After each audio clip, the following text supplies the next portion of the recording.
Join me while I'm training the service dog. First, we're going on a little walk to let some energy out and also to go to the bathroom.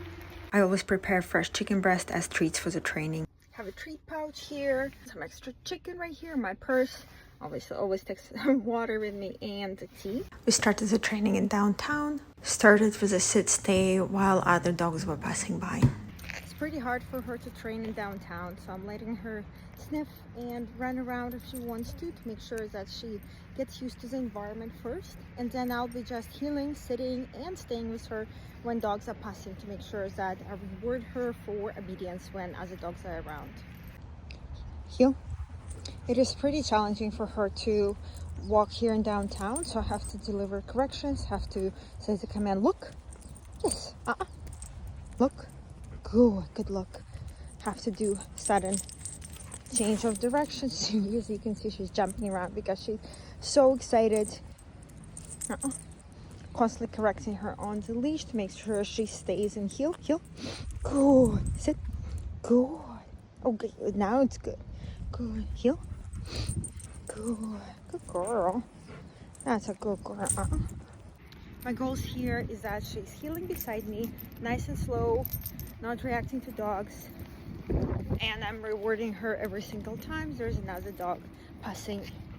Next stop is PetSmart.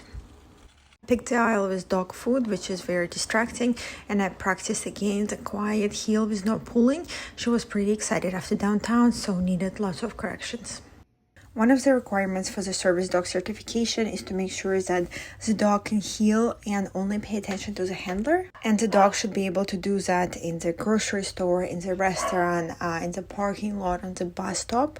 That's why it's so important the dog doesn't pay attention to anything that might be very enticing, such as food. That's why we're heeling here in the dog food aisle. The dog should be able to heel within handler's reach. That's why I'm emphasizing during the training that the dog is very close to me. Dog should be able to listen to commands immediately. That's why I'm asking her to sit and down randomly.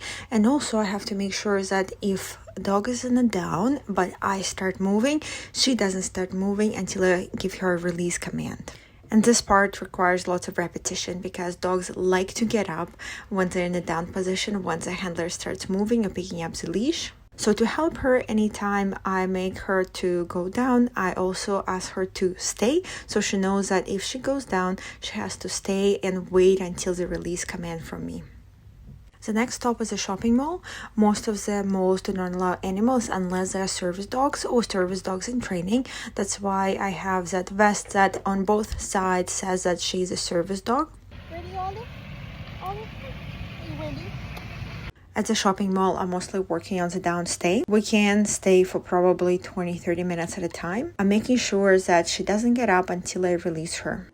People passing by, I move, pick up the leash, drop the leash. People also sometimes try to pet her.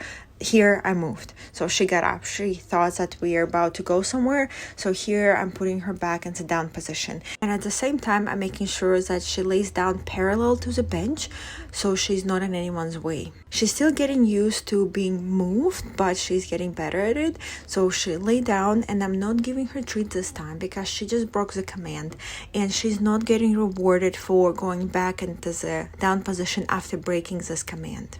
I keep rewarding her while she's in a down position, especially when people are running by or something really loud going on around her. We walked around the mall a few times. I rewarded her every time she stayed in a heel position, checked in with me, and also delivered corrections anytime she needed help to stay in the heel. As you can see, she's still looking around, paying attention to the environment more than I would like her to, so there's still lots of work to be done. As a final session for the day, we went on a walk in our neighborhood. Here I'm just making sure that she's heeling nicely beside me, no pulling, making sure that she follows me if I change directions or make turns. There are also dogs here in the neighborhood, so I'm rewarding her for being in obedience in heel when there are other dogs passing and making sure that she's not reacting to other dogs.